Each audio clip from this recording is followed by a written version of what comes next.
Okay, hello everyone. Welcome to today's episode. Please hang in there as I sit cross-legged on a chair.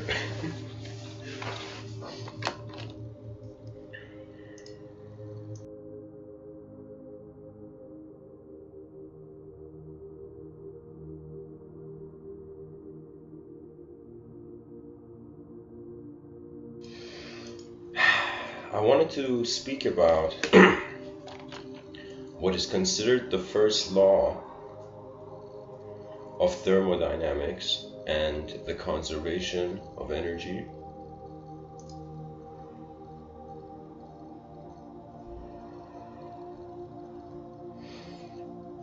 And there is 4 laws in thermodynamics.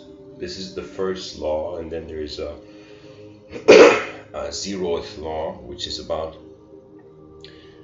the existential equilibrium.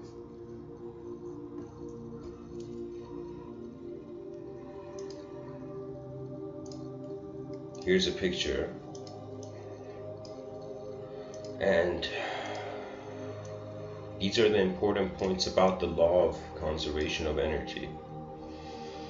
Energy cannot be created or destroyed, just transformed from one form to another.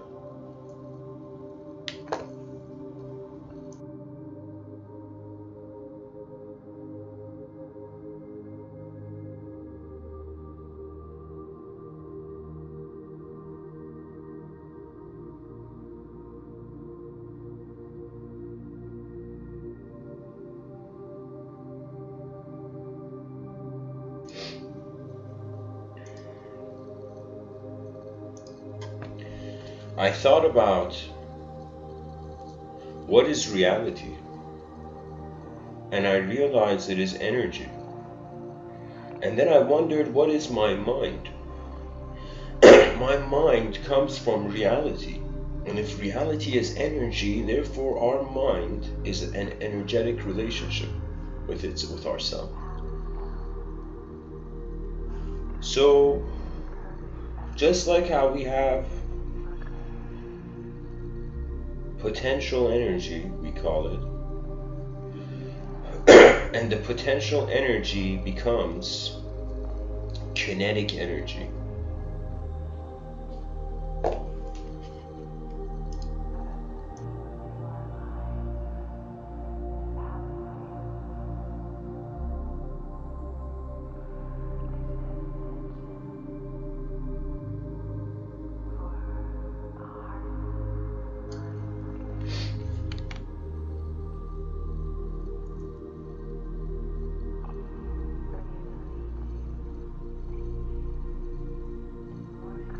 So I thought, if the mind is a living reality, and if reality is made of energy, therefore the mind is potential energy, and our action makes it into potential.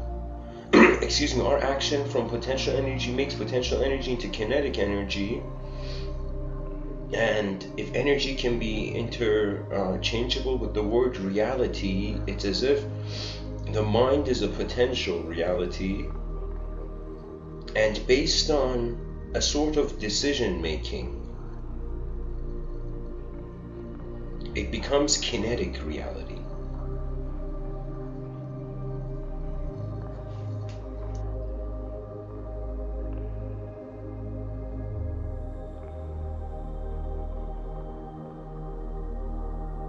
It's like when a person is still, they see the potential of movement.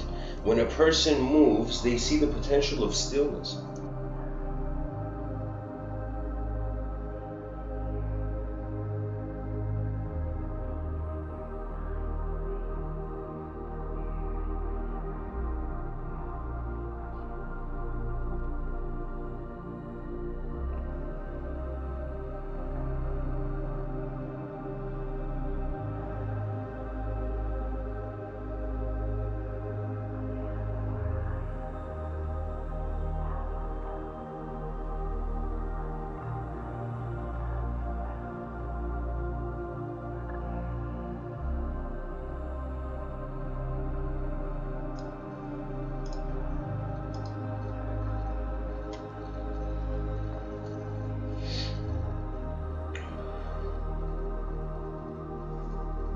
We can say the mind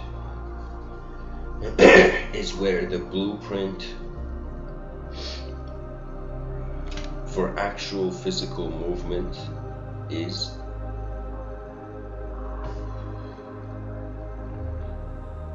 Our minds,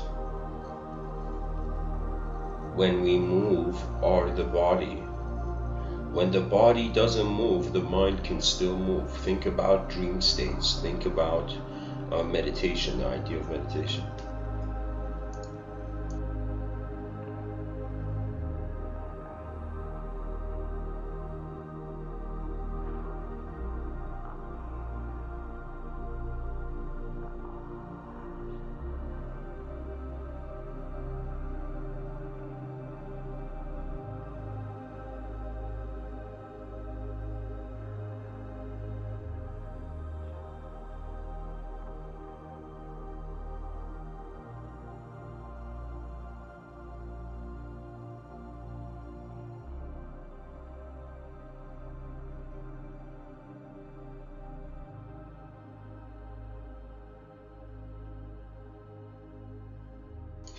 You know, if we just look at the idea of cause and effect,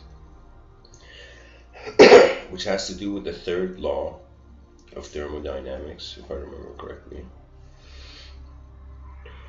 our mind causes our body's movement, and our body's movement is the effect to our mind. That means, how do we know the body moved?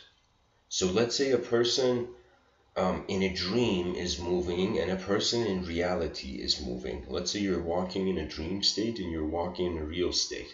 Okay? Causally, we know like there is free will in the dream.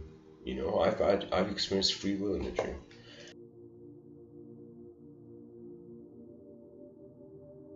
And at least like 3 or 4 of my dreams, I could have moved. I ran at a very fast speed, faster speed than I can in real life.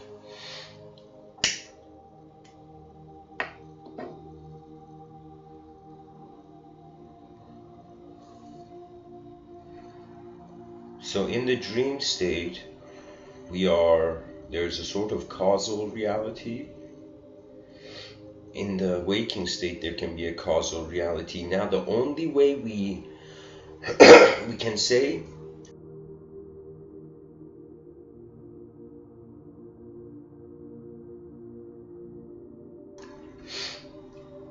that the reality and the dream are different, because the effect of the dream is that the free will transforms. But in the outer realms, in physical waking life, we don't know the transformation of our free will in the conscious waking state. That means a person may sleep, but their body exists. And it's strange. It's as if when you are awake in reality and you sleep and you go to the inner realm, you wake up in your inner realms,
excuse me, to continue in the dream state.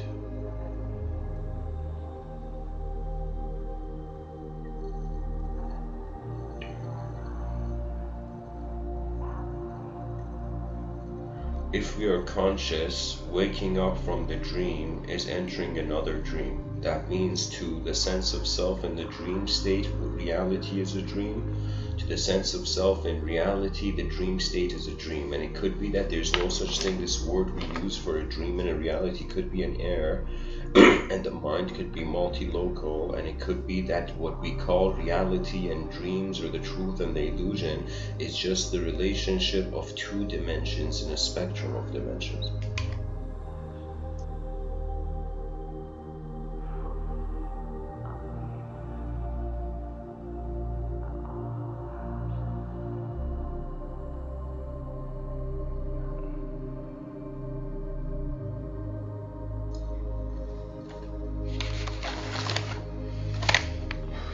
Sometimes I wonder what is the difference between an observable object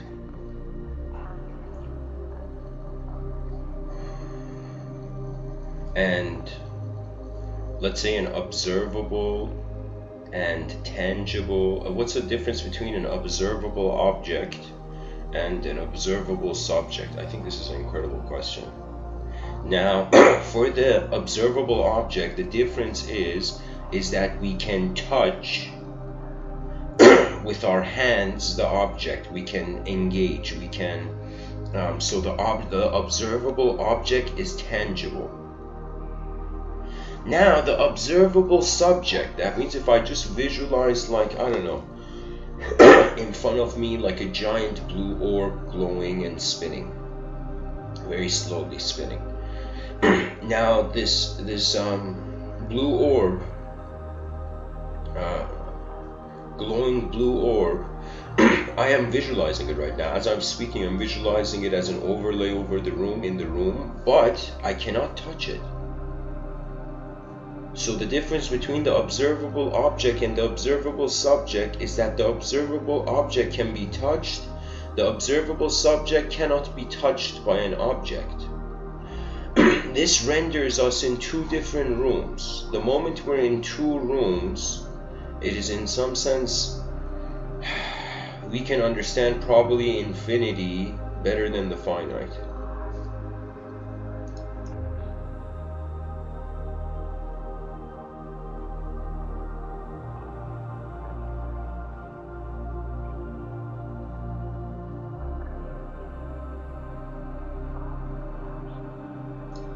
And you know, guys, I think I'm going to change the title of the talk to Does the mind harbor? Actually, no. Is the mind the potential of reality? I want to say, does the mind harbor the potential of reality? But it doesn't make sense. The mind is the potential. Right now, my mind is this talk. How my mind moves suggests the words that I share.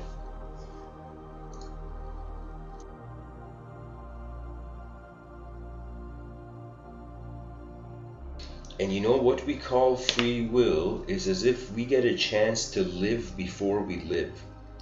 It's as if everybody is living in their mind and life happens in their mind, and then based on their decision of which happening they go along with in their inner realms, that becomes their outer life.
If we treat the mind as space,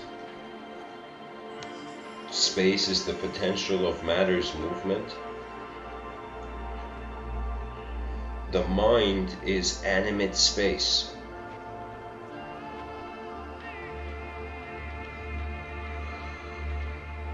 The body is inanimate matter. It is the animate space. Let's say, excuse me, the body is animate matter. And so it is the strength of the animation of the mind. That means those people who are physically violent, their body is driving their intelligence. Those people who, let's say, vocally are violent, their mind is driving them, right? And so I would say the mind is, let's say, 70 miles per hour. The body is, for example, 20 miles per hour, right? If the person goes based on the body, they may not see a reason. You could exist in a moment and you can accept a moment in one way, not realizing all the other ways and all the other angles to that moment there existed.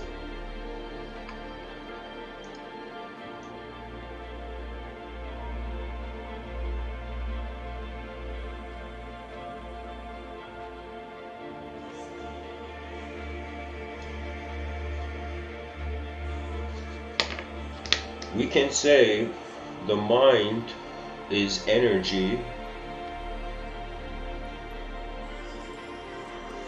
or I got it, we could say life is an energy. It's let's say an energy we don't know how to talk about yet, but it's energy. And as energy, this energy, the potential of life is the mind. The kinetic reality of the mind is the body. Excuse me, the kinetic reality of life is the body. So that means our physical existence is one side of the coin of life. Our non-physical awareness to physical existence is the other coin. And these coins, from the outer realms, like we're like, yeah, we need a brain to receive a mind.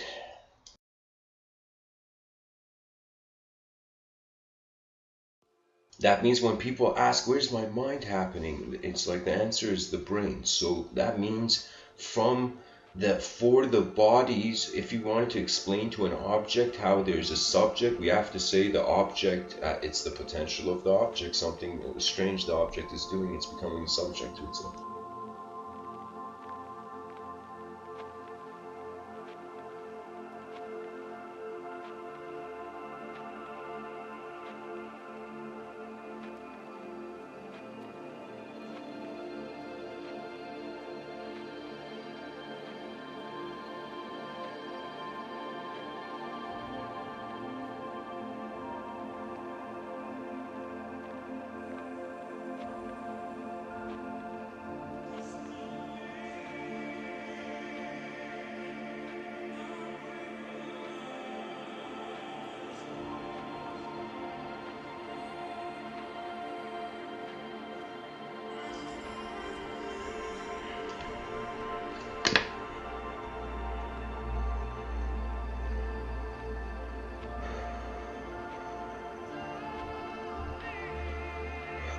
You know what it is? It's like a circle and the center of the circle, and our body is gravitated to the center of the circle, and our mind is gravitated to the circumference of the circle.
Okay, let's see. We have to go deeper. So I'm saying the mind is the potential of reality. Potential is dreams. That means everybody who has an ambition, desire, they want to do something in this realm. It starts off as a potential, right? Every invention ever made, it started off as an idea. It was the what ifs that really led to the inventions of this world. The what if mindset. And those who attain the what if mindset, you will read what the history books of the future will be looking for.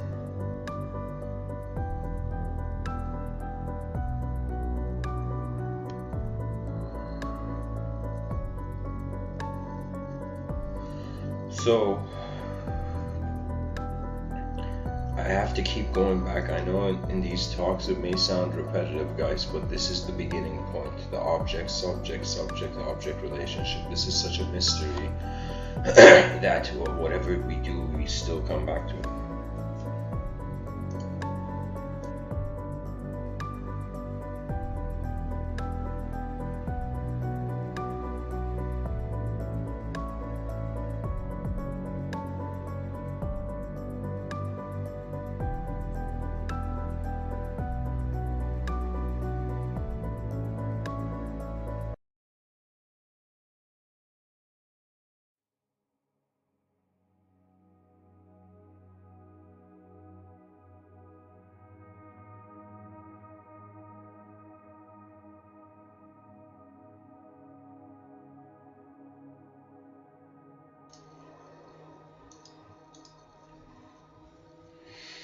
Okay.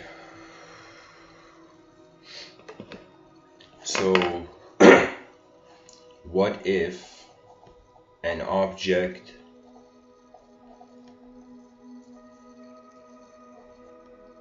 is a subject, and what if a subject is an object?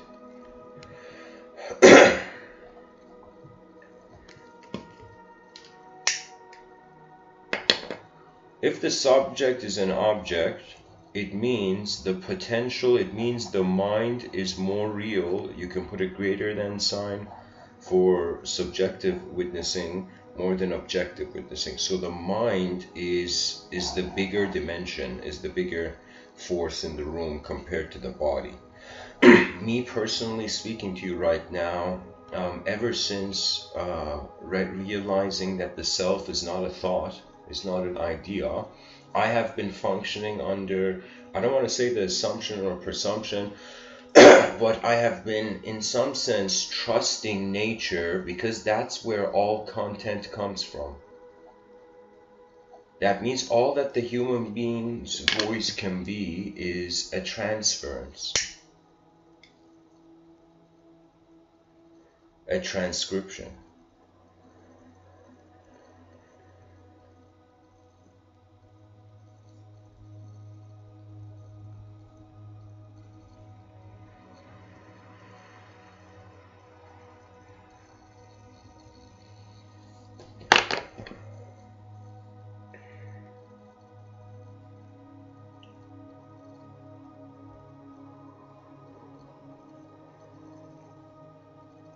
The potential of life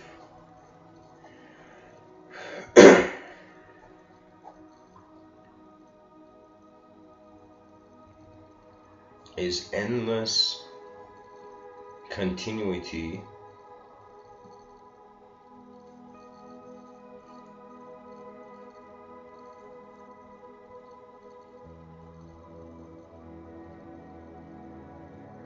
or it is the void's end, or the end into the void, that void ending. So pretty much this suggests that we are a sort of maintenance of a level of activity. That means we can no longer say we are human beings, we are active as human beings. This is going to be a huge step for our species when we find a way to be dehumanized energy.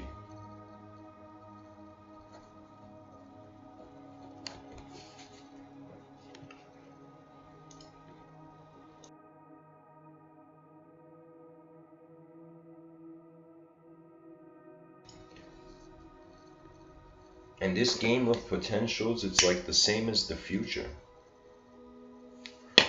The future is the potential of the past, and the past potential is the future.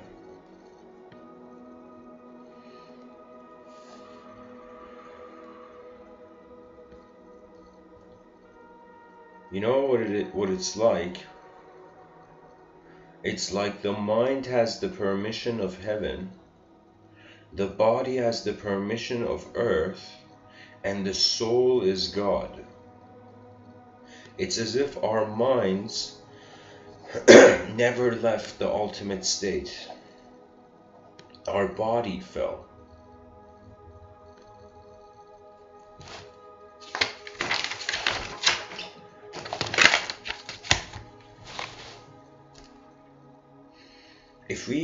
If we consider it this way, that let's say the universe is a pool, is like a limited, finite swimming pool, and instead of water, this is a pool of geometry. Endless geometric phenomena, like water. Imagine a pool of endless geometric shapes and activity.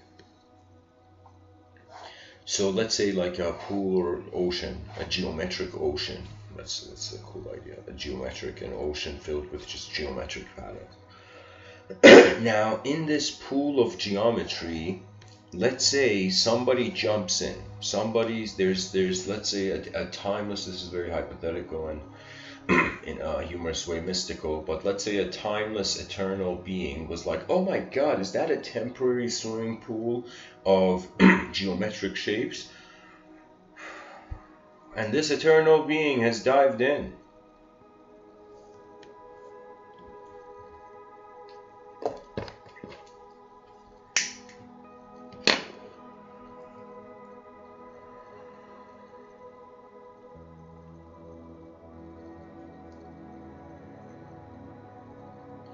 And in this swimming pool of geometry, the person swims alongside living designs. That means I remember having a dream. This was a kind of a, I remember when I was young, the dream freaked me out.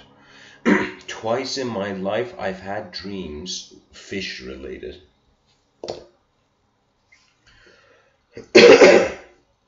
But I'll tell you one dream was, when I was very young, I have a twin brother, and we had this, my grandmother had this swimming pool. So my twin brother and my cousin was 5 years younger than us.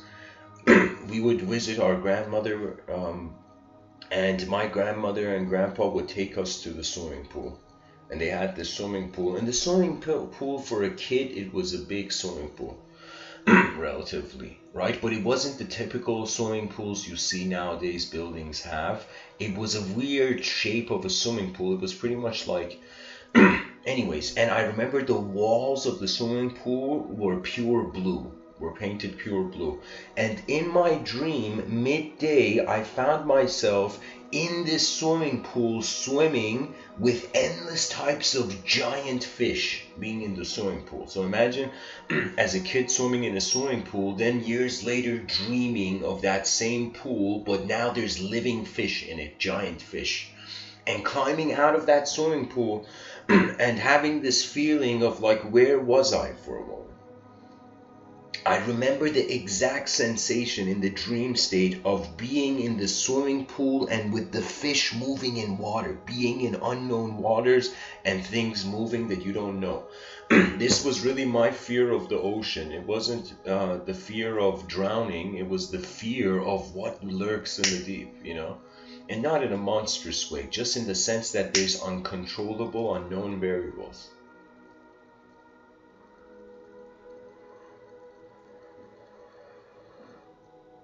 And people don't realize fishermen in this world, it isn't easy.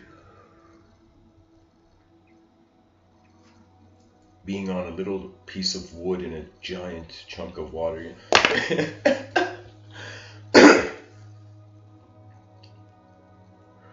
So, consciousness let us say, is swimming in a pool of geometry.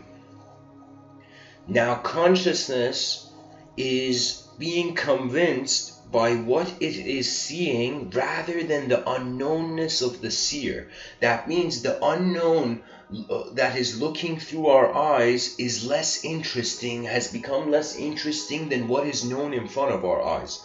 You know, professors in universities with ultimate certainty declare that there is nothing more than the neural ability, the neurons of the brain.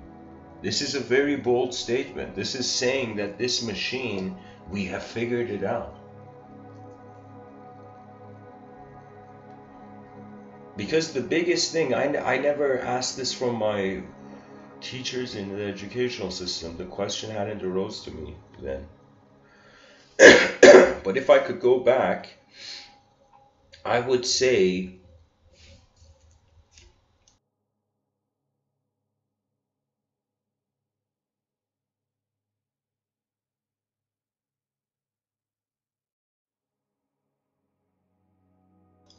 is certainty arbitrary declaration?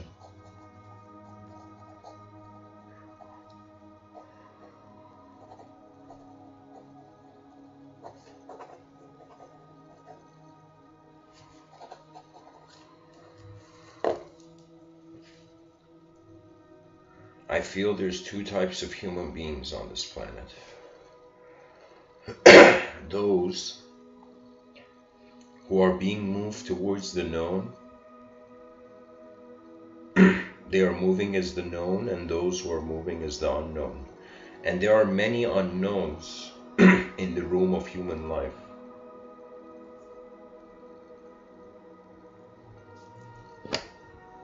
It's as if realizing your mind belongs to the universe, and your abilities are different dimensions, or the communication of dimensions.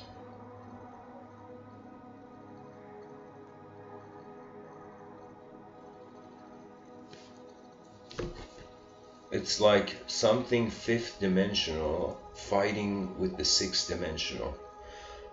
Technically, every dimension, if we have a numerical view on the dimensions on multidimensionality, has three ways of definition. That means, imagine we have 5D, it doesn't matter 2D, 3D, 4D, or 5D, 6D, 7D.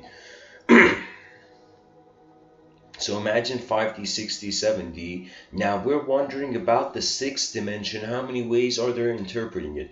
We can interpret it from the 5D to the 6D. We can interpret from the 7D to the 6D. We can interpret as the 6D from the 6D.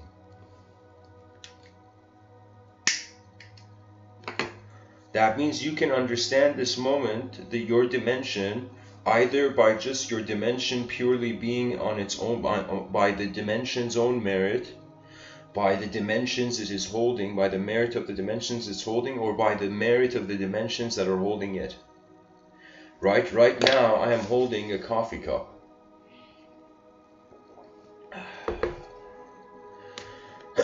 But at the same time, the laws of nature are holding me like the coffee cup. And what holds the law of nature reverts back to my mind holding the coffee cup. So my mind is not just holding the coffee cup, it is holding the universe, and it is also doing the activity of interpreting the universe. That means what it is two techniques. One of stabilization, then the other of observance. I feel observance by the New Age community is being pointed, but stabilization can't. Let me tell you why. Because the moment you render yourself as selfless and non-dual, there's no reason to be in duality. So technically this means a lot of people are being self-enlightened through the recognition through that it's like Advaita, sort of non-dualism at work, not realizing it is being an excuse for individual human life not to be. That means there's a way out of suffering where there was a problem inside a room and we fixed the problem. And then there's a way out of suffering where you go out of the room, the suffering is still there, and there's a way where you kick the problem out of the room.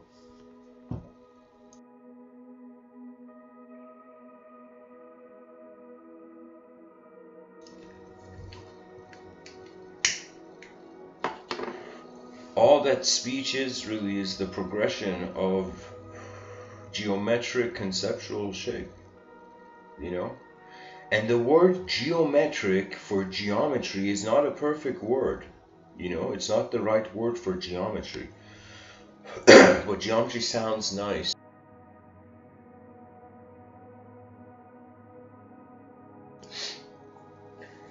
Because geo means the earth, and metric is the measurement. So it's literally a way of measuring the earth, shapes. So shapes and numbers are different languages. This is why I hate how geometry is not its own branch of study, and it has been still, you know, is still hiding under the wing of mathematics. Geometry applies to everything in life. It is as much of a superior branch of knowledge as language. That means in the future, I feel, first of all the educational system is going to be divided through the axis of known studies and unknown studies. Then these two, language studies and geometry, these two fields are going to be the kings. Geometry is going to be the king and language is going to be the queen. These are going to be the king and queens of the educational system. These two. Anybody who studies these, you will understand this world quicker than through any other field of study.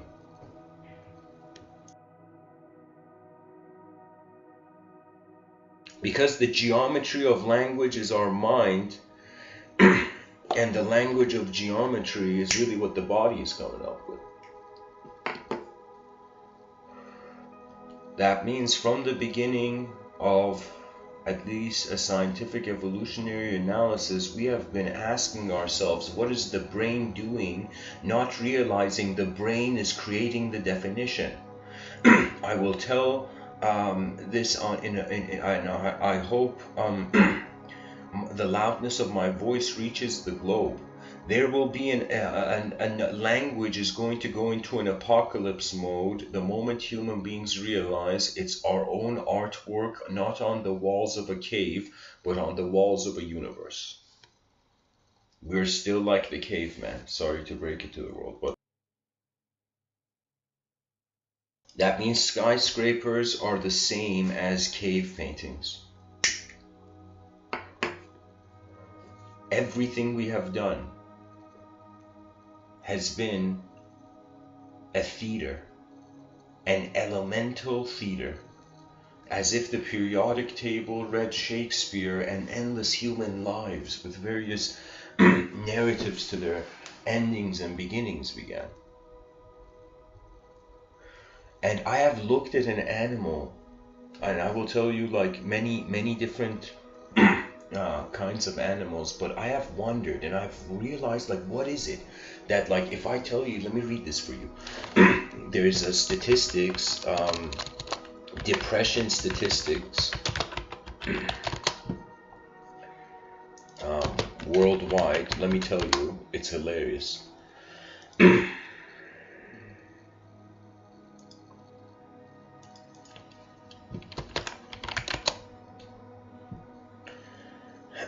There's a website, I don't know why it's not here, but I think it's World Health Organization.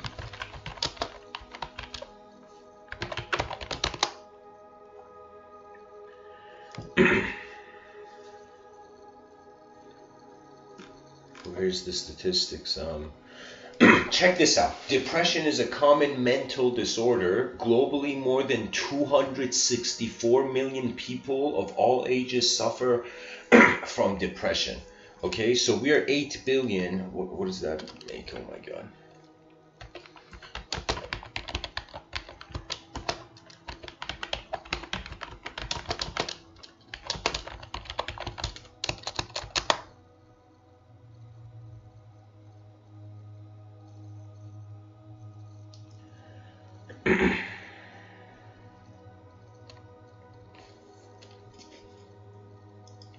Okay, I got this.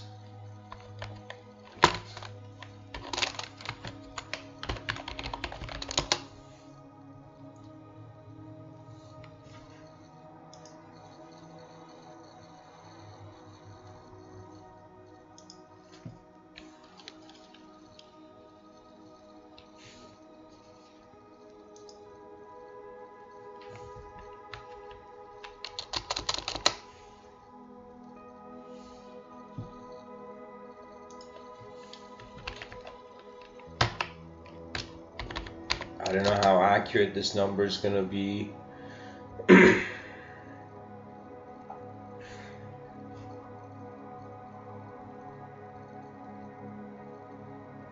Oh, wait, sorry, I typed this.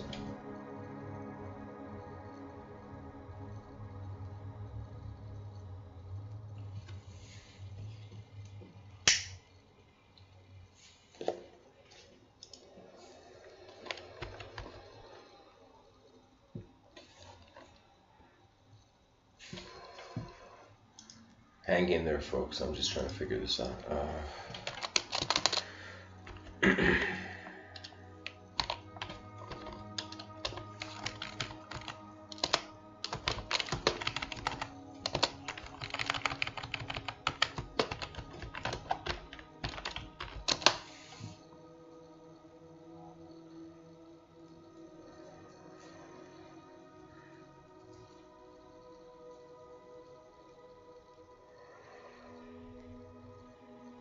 Okay.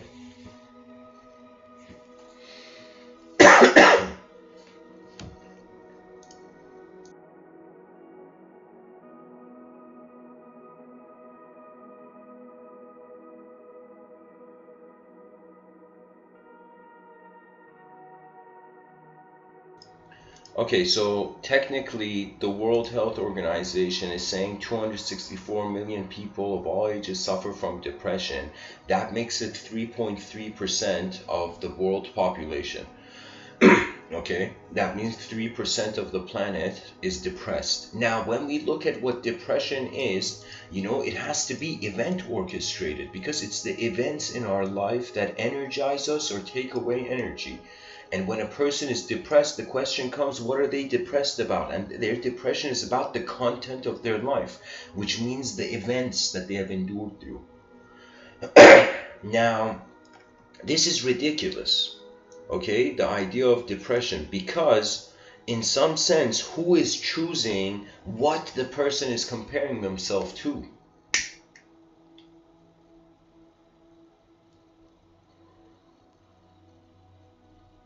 That means compared to the past, we're not depressed. There's no such thing as depression. Back in the day, they had to run away from saber-toothed tigers, you know? Now people, like, I don't know, their Facebook post doesn't get a like and they're like, what has the world come to, you know?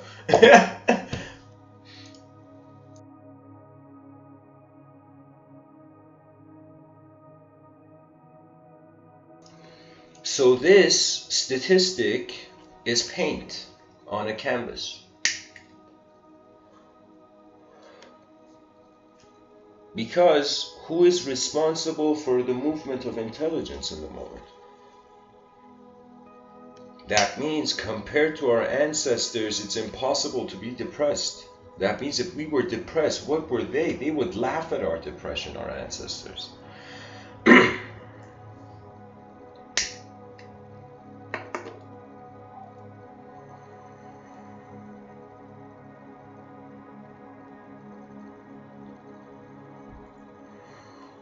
And what is it? It's where the subject of the moment, the subjects in the moment are becoming more significant than the objects in the moment. That means even when a person, and this is hard to speak about, but I will do my best, even when a person uses a bridge the wrong way, it is unfortunately a moment where their subjective conclusions of the moment, how the subjects are being in the moment, have disvalued how the object is being in the moment.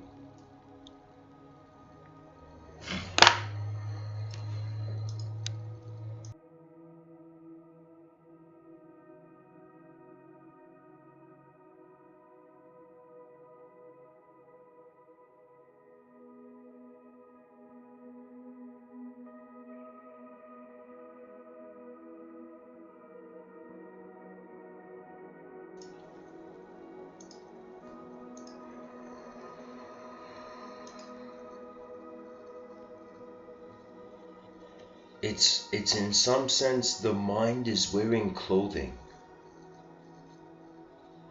The mind is wearing linguistic clothing, and we don't realize it. We are not people. We are dressed as people. It's a state of mind. That means it's like in deep sleep, we're not people.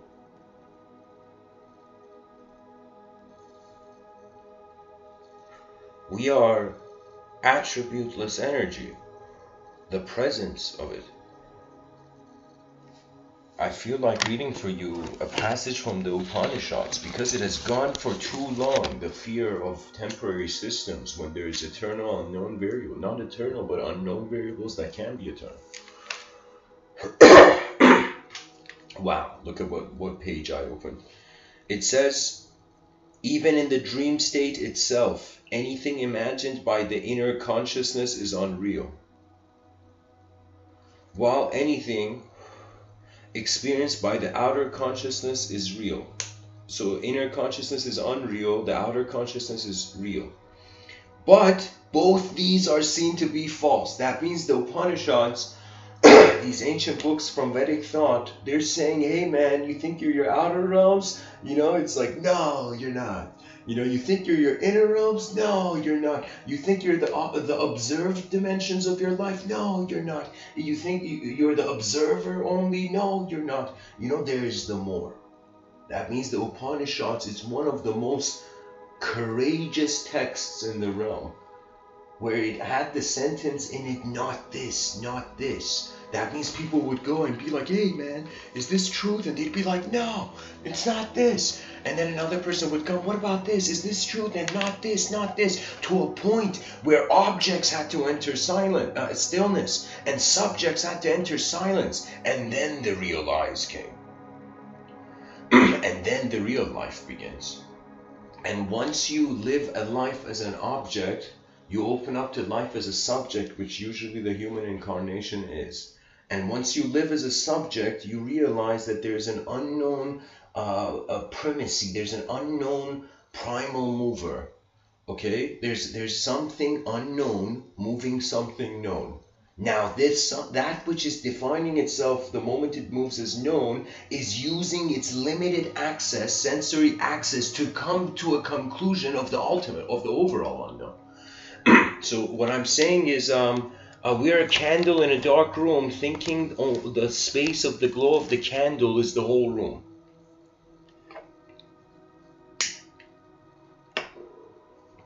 That means our minds cannot show us the whole picture, so all our conclusions are on parts of the whole.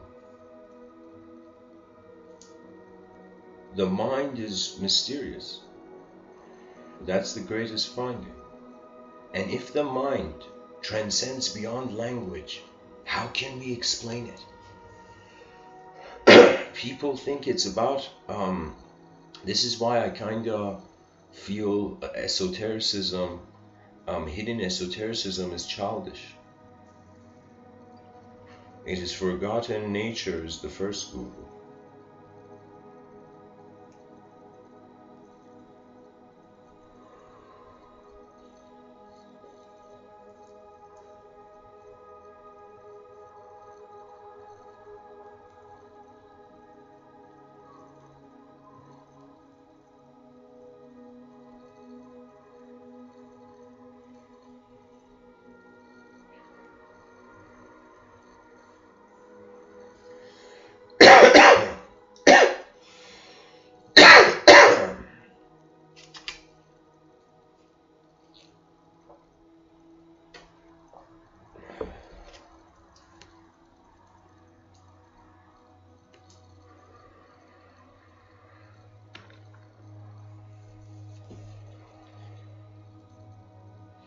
You know, isn't it strange that we are minds and our minds can visualize, but we are living as bodies to satisfy. It's like a physical event is being lived, is taking place to maintain a non-physical event, where that non-physical event has started to direct the physical event. So a physical activity has led to a strange non-physical activity. That strange non-physical activity is now wielding the physical activity. And I find the biggest finding, the mysterious finding that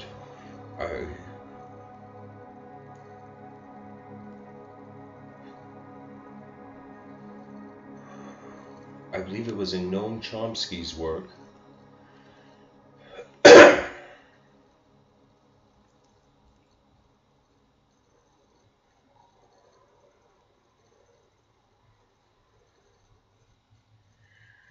Something about how we are designed biologically for this ridiculously sophisticated use of language that as animals we have and no other animal has.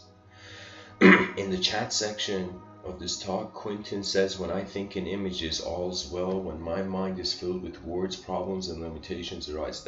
I would say that's an unnecessary analysis, because rather than if somebody tells you what are words, they are like the other side of the coin of images. So words are like 2D images. Words are like a word is like a square, and an image is like a cube. Okay?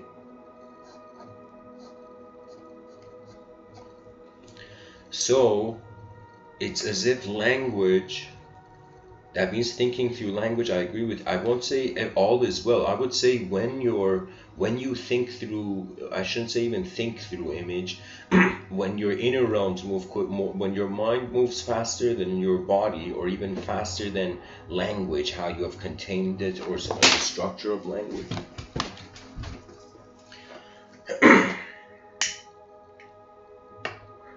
What is a sentence or ink on a page when read quickly becomes a film in the inner realms?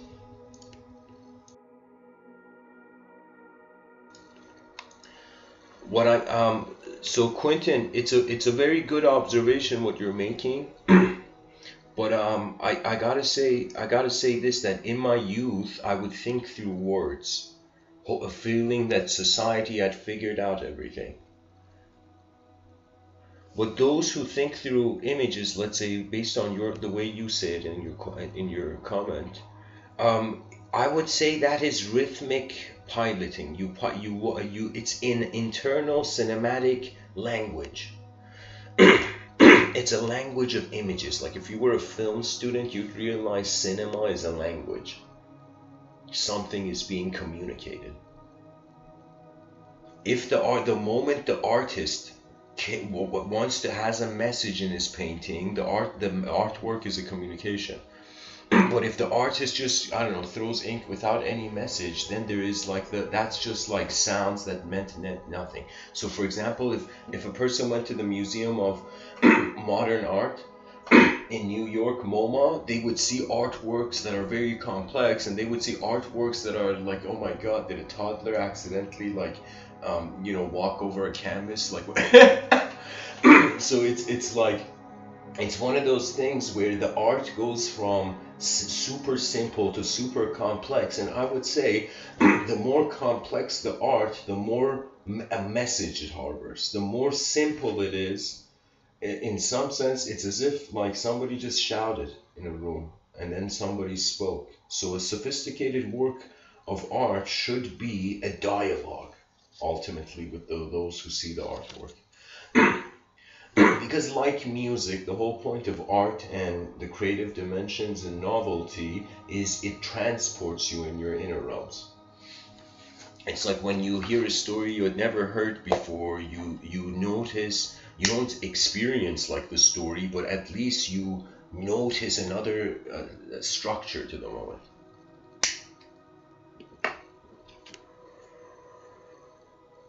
We are structure extractors from the void.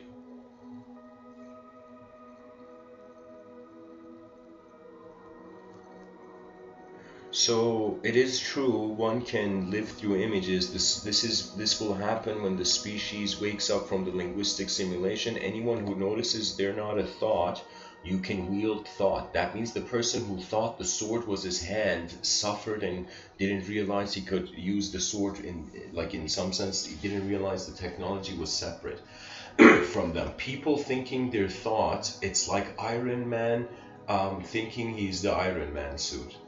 And Iron Man's wife being like, get out of the suit, Tony, what the fuck? And Iron Man is like, I'm not Tony anymore. I changed my first name to Iron and last name to Man. It's done. I am Iron Man, it's like more than a statement. And suddenly Thor's hammer falls out of nowhere.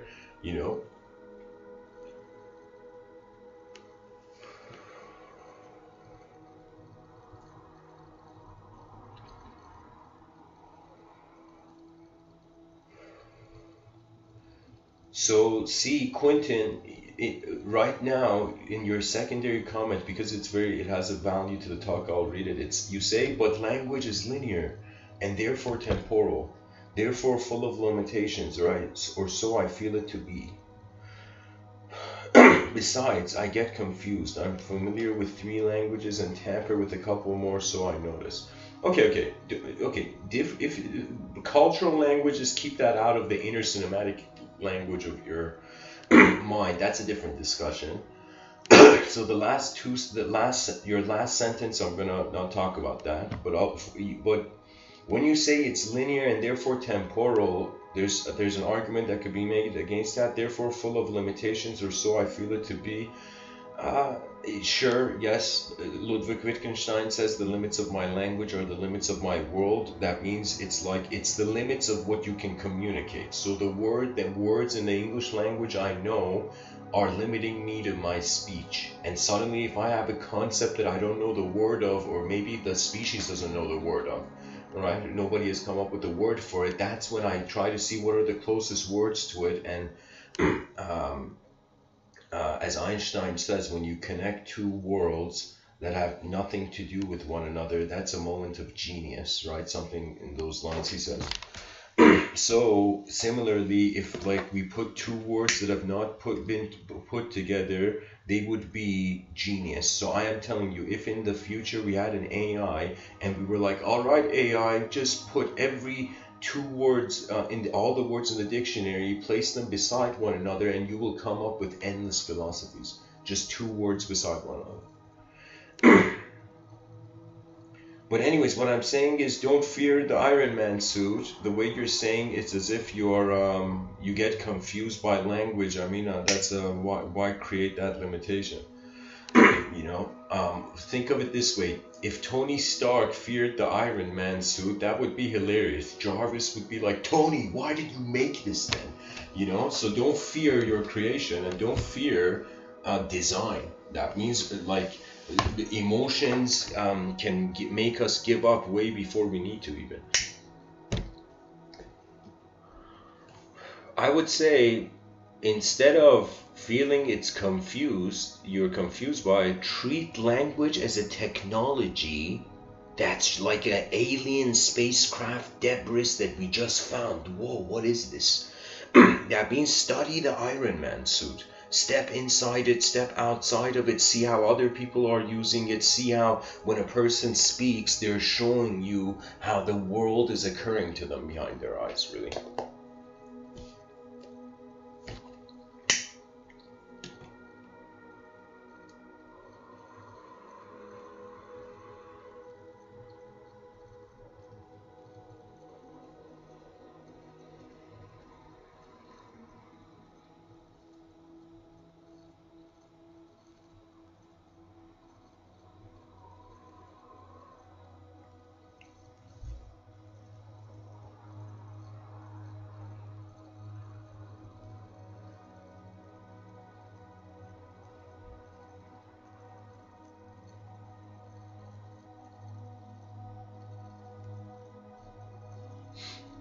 Don't fear anything, because the moment you fear something, you will either avoid it or stop using it or stop understanding or stop growing in that environment. I'm telling you, if somebody is in an environment of fear and they're like, it's worth it, man, it's at least I have an identity in this environment of fear, I'll tell you it's not worth it, it's stupid.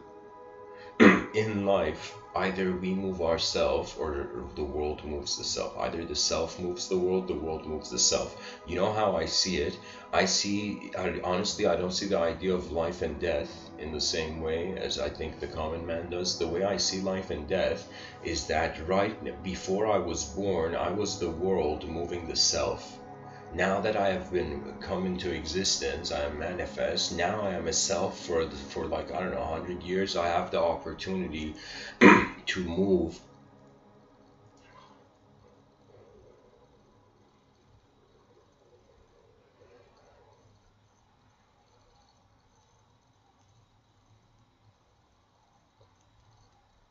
my life. That means where else do I get a chance to hold a coffee cup and drink coffee? It's only in the earth plane. You know, it's like advantages to being a material being. Even though you're temporary, you could drink coffee, you know, and look at the sky, you know, and wonder about how the world turns before you open your eyes. This world is meant to be engaged, ladies and gentlemen. It's meant to be explored. It is not meant to be compared. Because the comparisons have to be concluded. A person's going to be like, okay, I've been rationally reasoning for like, what is it now, 8 hours. It's like, I need to come up with a conclusion. That means if we really wanted to find out something's rationality, look at the philosophical implication. We would have to look at it through its duration through time. That means, how do I know? Here's the thing. It's like saying what is normal. Right? It's as if back in the day, people were like, if you don't wear a top hat in society, you're still a beast. You're not a human being. That's why even the lowest class still wore hats. Why? Because it separated man from beast. You know, it was the sign of our civility. People don't realize how important the role of fashion has been in humanization. That means pretty much nature was making all our decisions for us, and nature was like, all right, human beings, all right, Homo sapien, you have evolved to a point where now you can take care of yourself. You know, and we were like, really? And the planet's like, yeah, now here's 8 billion of you. You know?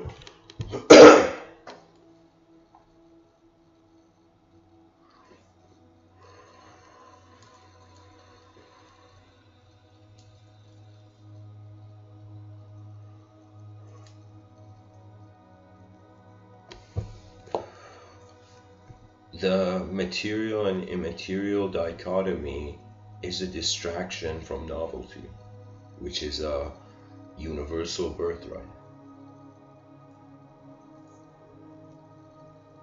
That means it is your birthright. Let's say this is inner human rights. Oh my God. Why didn't I think of this sooner? Inner universal human rights. And people are going to be like, what do you mean inner universal human rights, Mr. Within? And I'll be like, what I mean is that it's that you have a universal right to look at the past and be like, all right, you did what you wanted to do. Now let me do what I want. But this want has to be conscious. So back to, let's say, the time where you had to wear a top hat. Now, if somebody wears a top hat, we're like, oh my God, is it Halloween yet? Or are you a magician? Like, you know what I mean? Are you a magician where 24/7 your magic show is 24/7? Like, so the person's gonna be like, at some point realize what we brand as normal, it doesn't pass the test of time. So it's not that we are temporary, it's that our certainty and our normality is temporary. This technically means, and especially if secular society keeps locking down on the idea that free will is an illusion, which is the most dangerous idea because it limits the eyes of the future imagination. That means the worst thing you can tell people in the world is that they are in some sense not pilots of their life. Because then they'll be like, why am I here? Right? So it could be where I think now is the time that a certain we create a forbidden knowledge department in universities. And this forbidden knowledge means that there are certain universal outlooks that right now, I mean, I'm very openly shouting them, but but it is that the world is not the world the moment we can look at it from a way we never could before.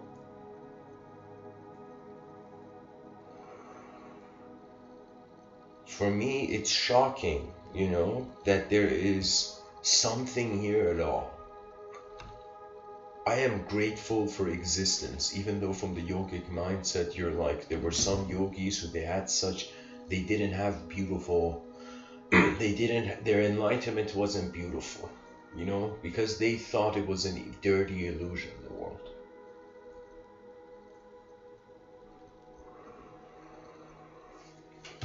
There should, like an inner universal human right would be, again, let's say normality is changing, so a person is allowed to be endless versions of themselves.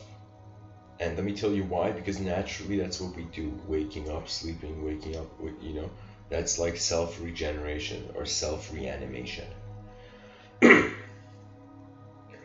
And language is living while we're living.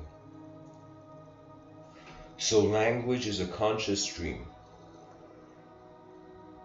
So believe it or not, I am consciously dreaming in the waking state when I'm speaking.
In the chat section, Quentin says, I also noticed that English is a magic tool, therefore the spelling. Yeah, that's the weird thing about the word spelling. A lot of people who wonder about magic, they come to this realization. It was like the early human beings didn't know what language was or its immensity. And so some human beings did, and they would change the story of their world. Right, and the person wouldn't realize it. So I'm telling you, what people call magic is box. It's you put a box on it. It's like boxing reality, rather than making it limitless. The person's limiting the realm based on the language.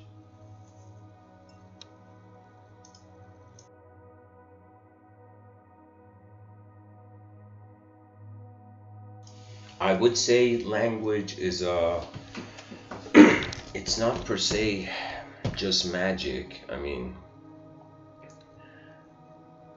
it is a dream inside a dream, which what we strangely as objects treat as superior reality in certain contexts.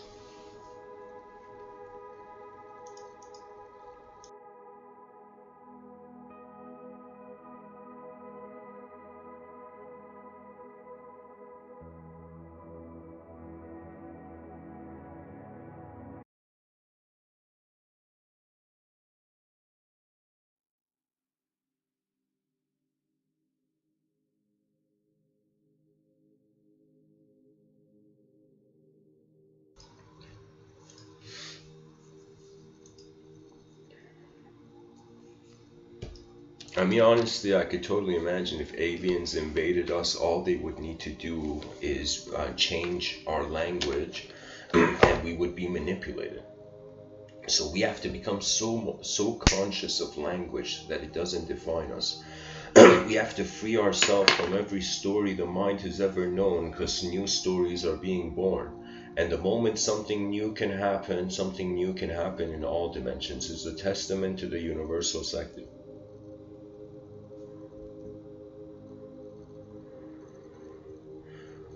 I have dedicated a lot of time to try to explain how to pilot as a mind moving a body. And it's again double-edged. So a person, if they want to use their mind, you use your mind in states of movement and you use your mind in states of stillness. If you come to this conclusion that the center of the circle is unknown, and in some sense the circumference is unknown, and all of life is like this oscillating radius between the unknown of the self and the unknown of the world, and in the middle is like the whole story.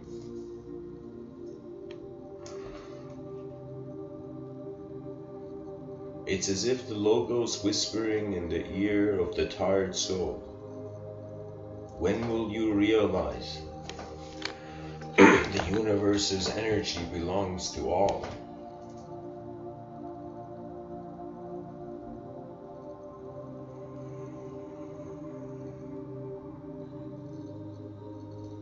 We have to evoke multidimensionality in culture.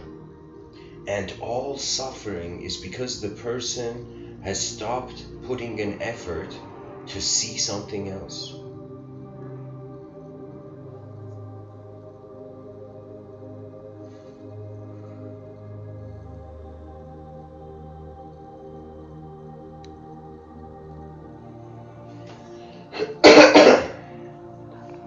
There was this farmer,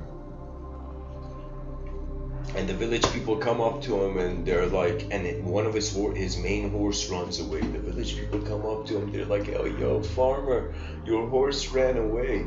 You know, your only horse ran away. How do you feel about that, man? You know, and the farmer, they're trying to like, you know, bother this farmer.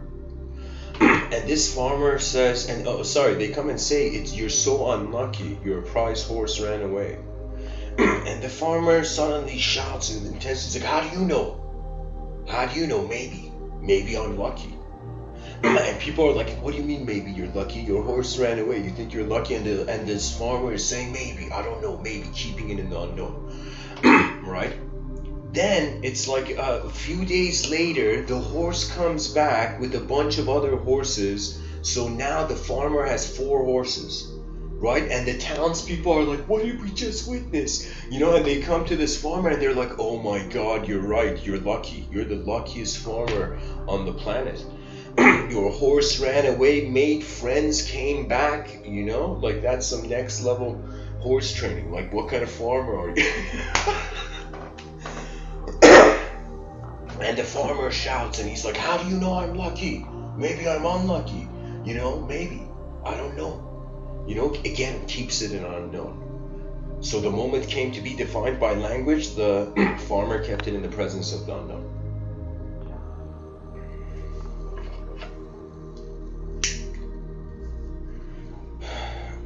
Days after, his son is riding the horse in town, and the farmer is looking at this, you know, And the farmer's like, there is in the market, let's say, talking to someone, and his son falls from the horse in front of the whole crowd in the market and breaks his leg.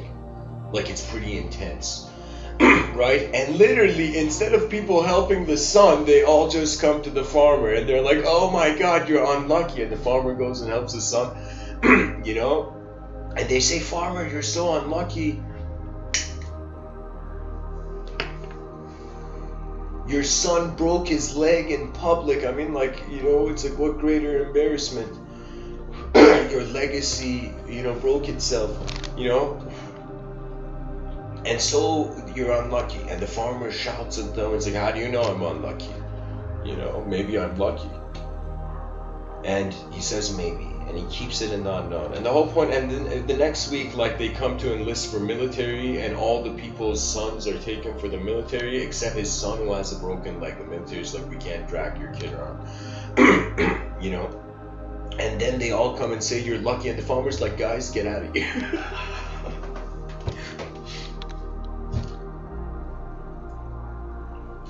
The idea is that if you keep the world unknown, you don't know enough to suffer.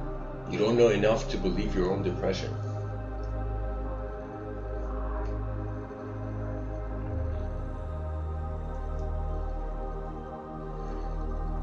Terence McKenna, the great scholar, has a quote where he says, nobody knows enough to worry. That means in this life you might freak out. But you're gonna realize at some point, okay, I don't know enough to freak out that much, you know, like. So it's as if the unknown balances the absolutist extreme angles that knowledge makes us feel the world has to be. Language is a technology. If you think you're the Iron Man, if you become the Iron Man suit, I'm telling you, you suffer. But if you realize you're using the Iron Man suit of language, then you're free. Language can't touch the person, right? Like, a person can sit in a moment and another person can come up to them. Let's say they're sitting in a park bench and somebody comes up and says, da, da, da, like, says the worst insults, whatever, right? And the person just on the bench just stares at them. And the person who's done the insult says everything and just staring. At the point, the person's rude performance is finished, right? And the person continues doing whatever, and the person leaves, right? It's as if so it's one of those things where the language didn't touch the person. The person just saw a creature that didn't know what they were talking about, right? In the sense of nobody has your eyes, so nobody can know what you are, believe it or not.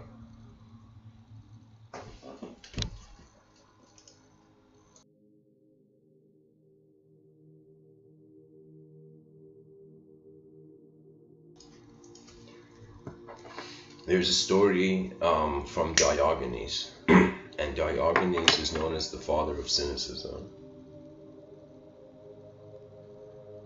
And Diogenes was lying down on the grass, like enjoying the sun, and this is the story, and there was a very great painting for this.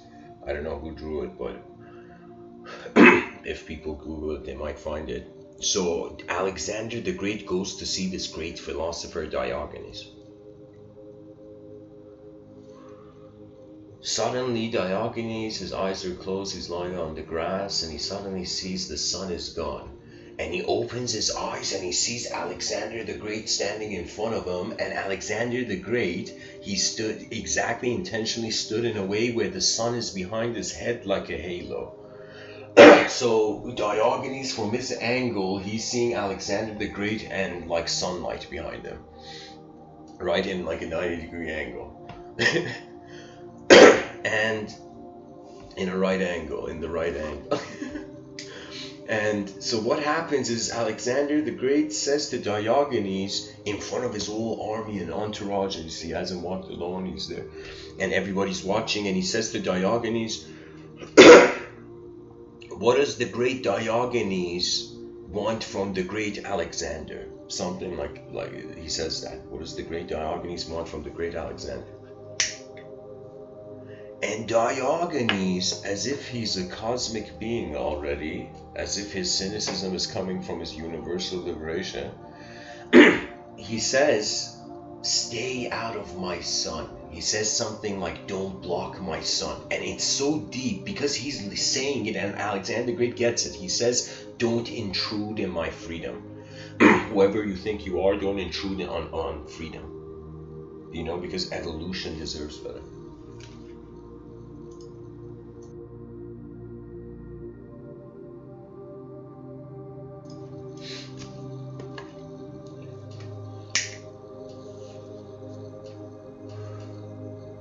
And Alexander the Great, Diogenes is given, like if this was a freestyle rap battle, Diogenes is one, and the crowd's like, oh my god, you know, a philosopher's it's like, you know, roasting, you know, a conqueror. And Alexander the Great suddenly, he says, looks at his crowd, and he gets the point, he understands, as if Diogenes is gifting him with an insight, with an angle to the world, to look at the world.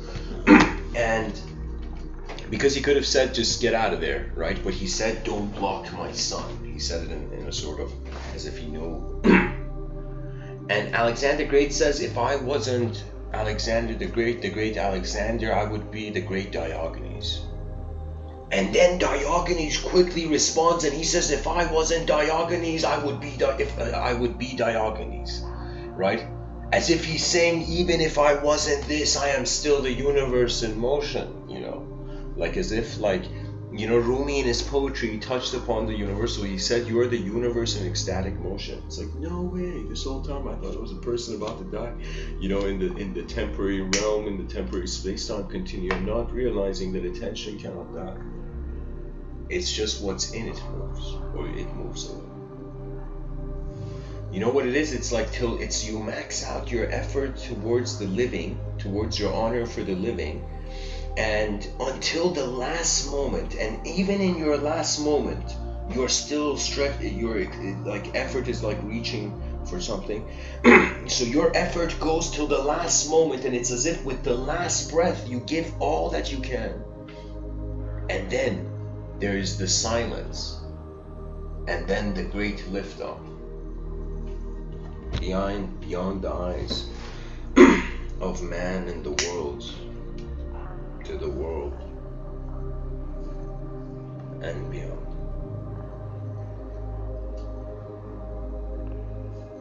And there is an incredible arbitrary freedom. I mean, that's how psychology is animate. A person is not a person. A person's expression creates them. That means it's as if nobody knows how to be a human being. We just are biologically human beings, and we're implementing efforts of expression. Now, these efforts of expression can be concentrated, or they can be, you know, abstract. The bird can fly between the branches of trees, or the bird can fly in the sky very easily, you know.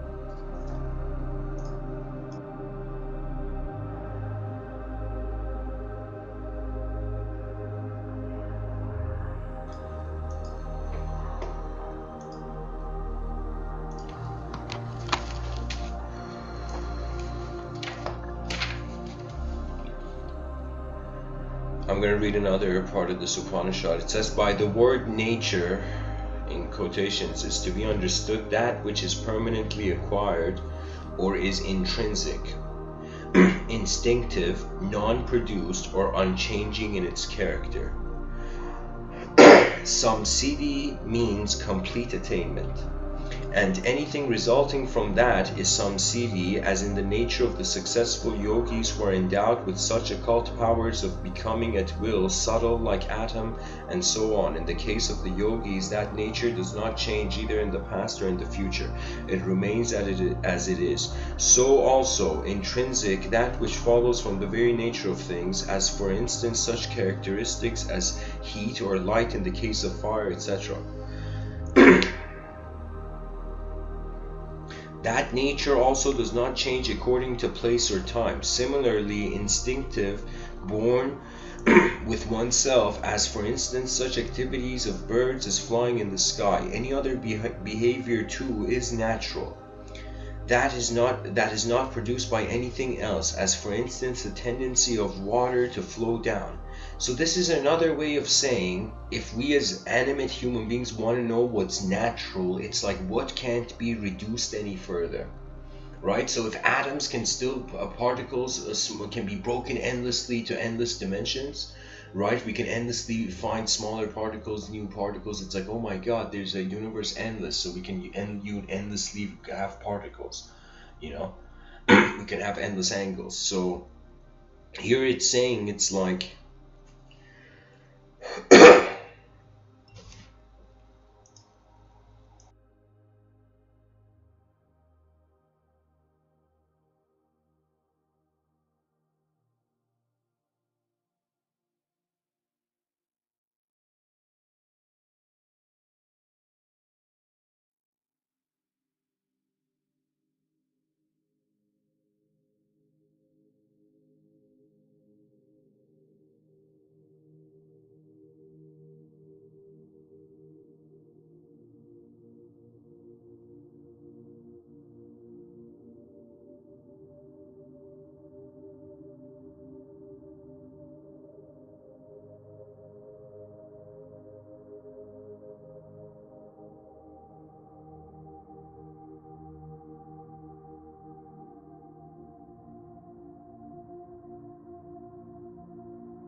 here it says, any other behavior too is natural that is not produced by anything else, as for instance the tendency of water to flow down, and anything else that does not change its character. All that is to be known in this world as nature. The idea sought to be conveyed is this: when the nature of empirical things that are falsely imagined does not change itself, what need can there be to point out that the natural immortality of the intrinsically birthless ultimate realities is not subject to mutation? What constitutes that nature whose change is assumed by the disputants? And what is the defect in such an assumption? The answer is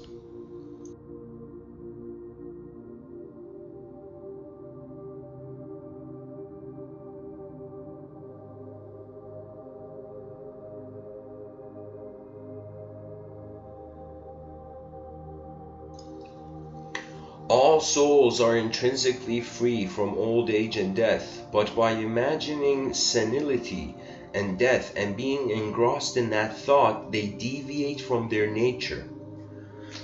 so you see, it's our inner realms, and the way the inner realms is interpreting the outer realms can deviate you from nature. In another way of saying, staying in the Iron Man's suit too long can make you forget that you're not the Iron Man's.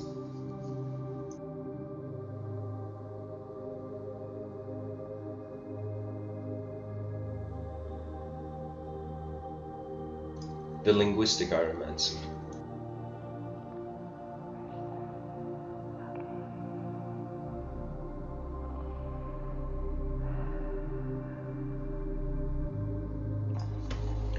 Jara Marana Nirmukta, free from old age and death, free from all physical changes, old age and ending with death, etc. Who are they? All entities, all the souls by nature. Although the souls are intrinsically so, yet thinking as though thinking, imagining old age and death for the self like the imagining of a snake on a rope, they fall, that is to say, deviate from their own nature. Because of that thought of senility and death, that is to say, because of the defect of being engrossed in that kind of thought.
here in the Upanishads it says, it has been established that the reality which is the self is one and unborn. Now, according to those who imagine causality, a substance can be the cause of a substance, and one thing can be the cause of another different from itself. But the souls can be considered neither as substances nor as nor as something different from other things.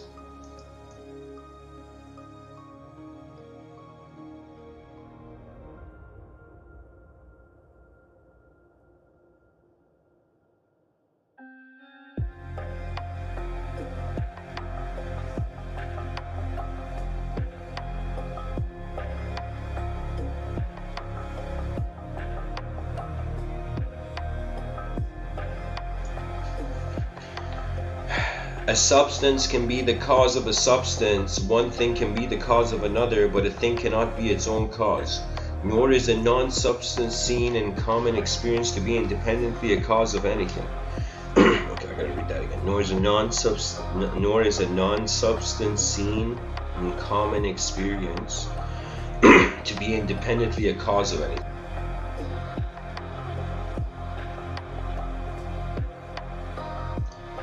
That kind of means a subject is not the cause of an object. Nor is it illogical in any way whatsoever that the souls should be considered either as substances or as something different from other things, under which possibility alone could the self become either a cause or effect.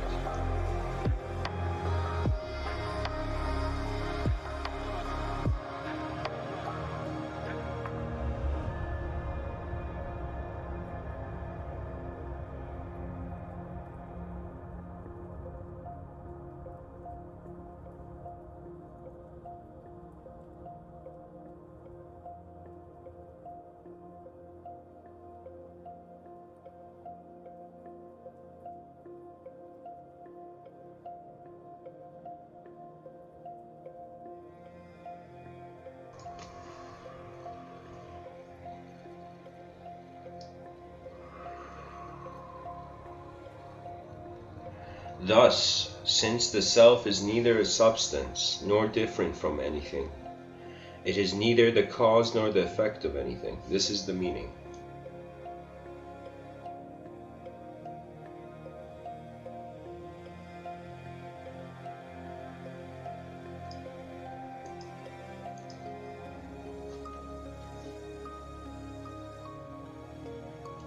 In this way, the external entities are not the products of consciousness, nor is consciousness a product of external entities.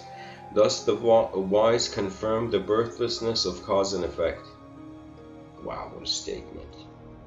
The wise confirm the birthlessness of cause and effect. That means cause and effect, that idea has no cause.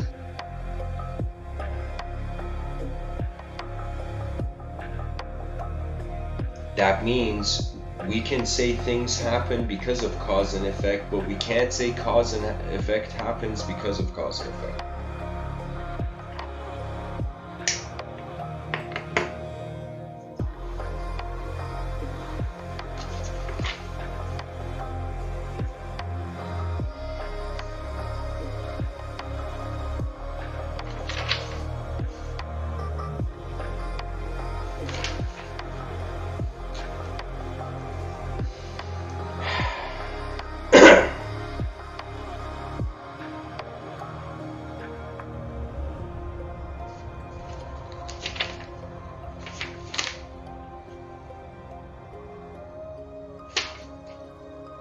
So I'll read that again. It says, for all entities are, where was I?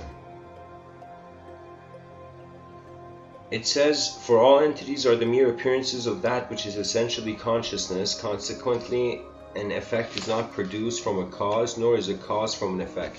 In this way, the Norse of Brahman enter into affirm the birthlessness of cause and effect. The idea is that they arrive at the non-existence of cause and effect. It is being pointed out as to what will happen to those again who cling to cause and effect.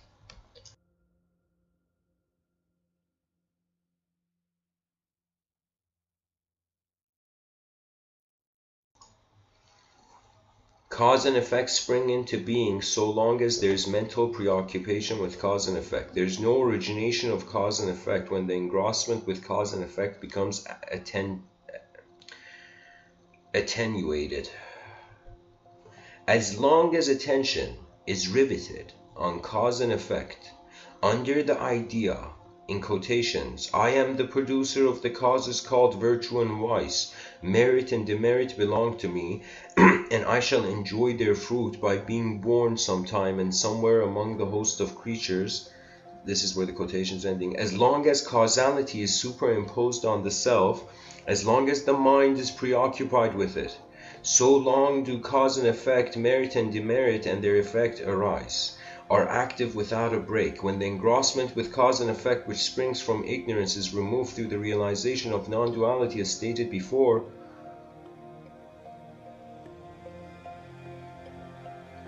like the removal of the possession by evil spirit through the power of incantation and medicines, then the engrossment being attenuated, there is no origination of cause and effect. What is the harm even if there is the origin of cause and effect? The answer is, as long as there is mental preoccupation with causality, so long does the worldly state continue.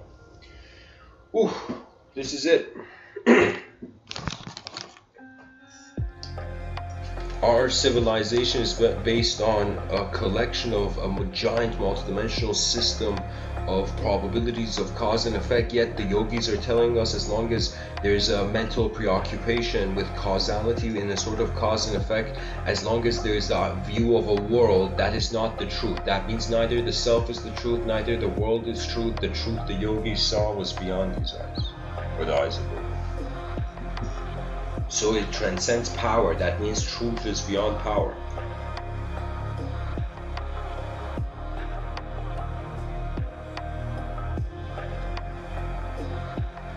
But the power of truth holds to the truth, you know? It's like the emanation of the sun is still technically the sun.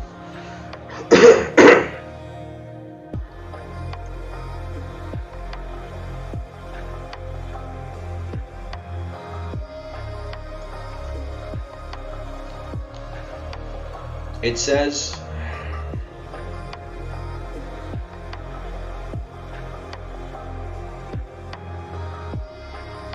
I'll read it again. As long as mental preoccupation with causality is not removed through perfect illumination, so long the worldly state persisting unimpaired remains outstretched, that is to say, continues for long. But again, when engrossment with causality is attenuated, one does not attain the worldly state, for then there is no cause for it. Then there is an objection written to the statement, as that means it's as there is nothing else apart from the unborn self, how can it be said by you that there are such phenomena as the origin of destruction of cause and effect as well as of the world?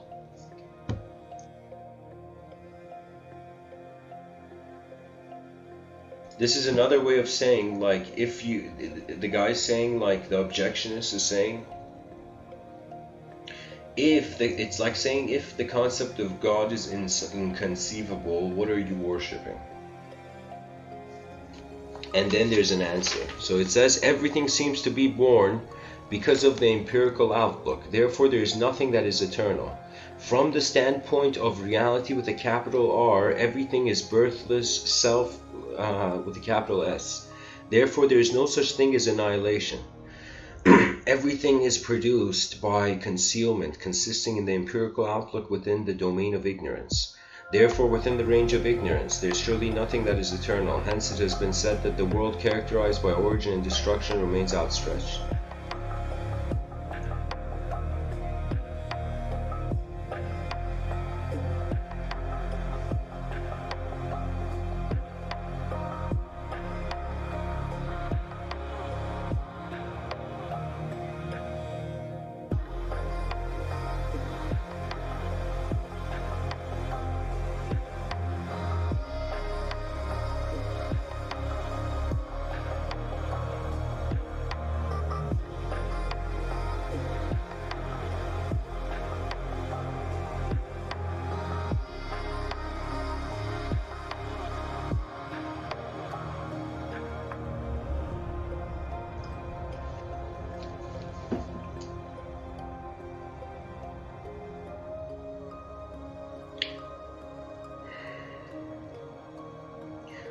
everything. Oh no, I read that. It says, but from the standpoint of the highest reality, since everything is birthless self, therefore in the absence of birth, there's surely no annihilation of any cause, effect, etc. This is the meaning. The entities that are born thus are not born in reality. Their birth is as that of a thing through Maya. Here it says Maya magic, and that Maya again has no reality.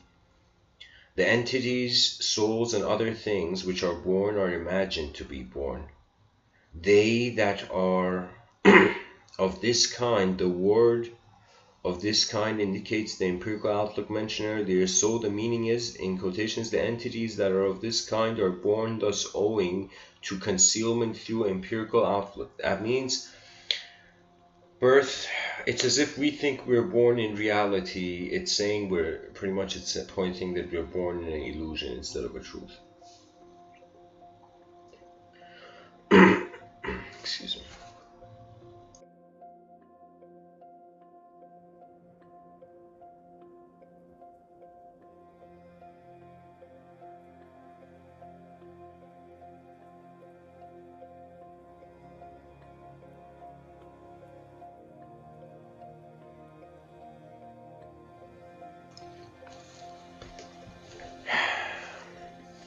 They are not born in reality. And as for creation, owing to the concealment, the empirical outlook of those entities mentioned above, that birth is to be understood like what occurs through Maya. It is to be understood as similar to magic. Then there is an entity called Maya. The objections to saying, an answer says not so, and that Maya does not exist. The idea being that the term Maya relates to something non-existing.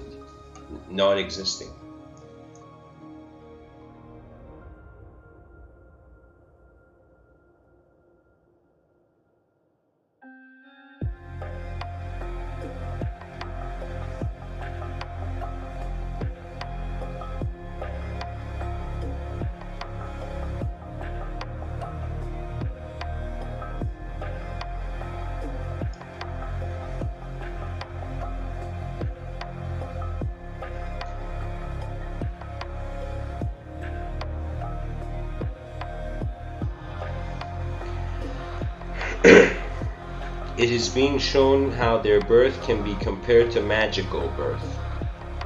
As from a magical seed grows a sprout equally illusory, it being neither eternal nor destructible, just so is the logic of birth or death applicable in the case of objects.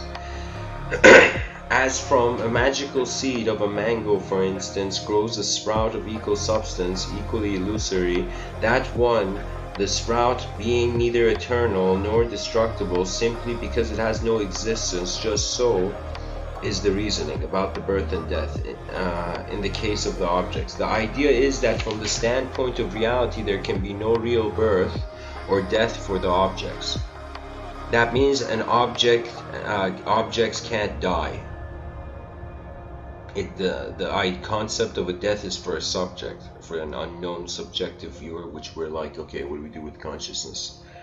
David Chalmers called it the hard problem of consciousness, but that was more through the lens of like, why have we evolved to see this specific modality of consciousness? So reverse comparisons to panpsychist potentials, and why this. So it says, with regard to all the birthless entities, there can be no application of the words eternal and non-eternal. No categorical statements can be made with regard to any entity where words do not apply. But from the standpoint of absolute truth, the terms eternal or non-eternal do not apply to the birthless entities, the souls, whose essence consists in a mere eternal and homogeneous consciousness. This is the meaning. The term derivatively signifies those by which things are described, and it means words, where with regard to which souls, words do not apply so far as their description or revelation is concerned. There is not uttered any categorical statement that this is so indeed, or in other words, that it is either eternal or non-eternal. as is declared in the Vedic text, from where speech returns.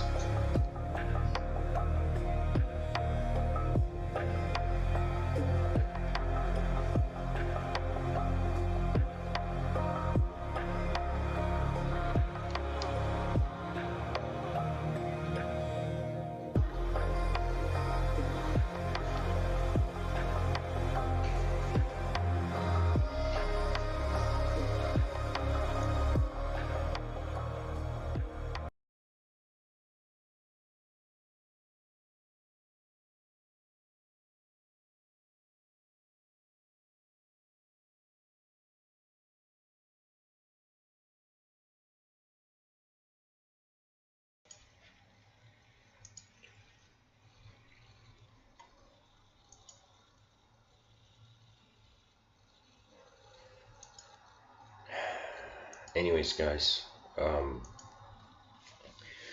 that's it for this Vedic thought.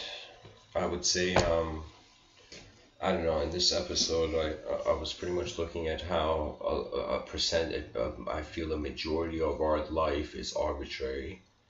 And we are not the arbitrary thing we're considering the self. The self is being moved, right? So it's as if in higher dimensions you comprehend yourself as more as a movement that is not bound in a static view.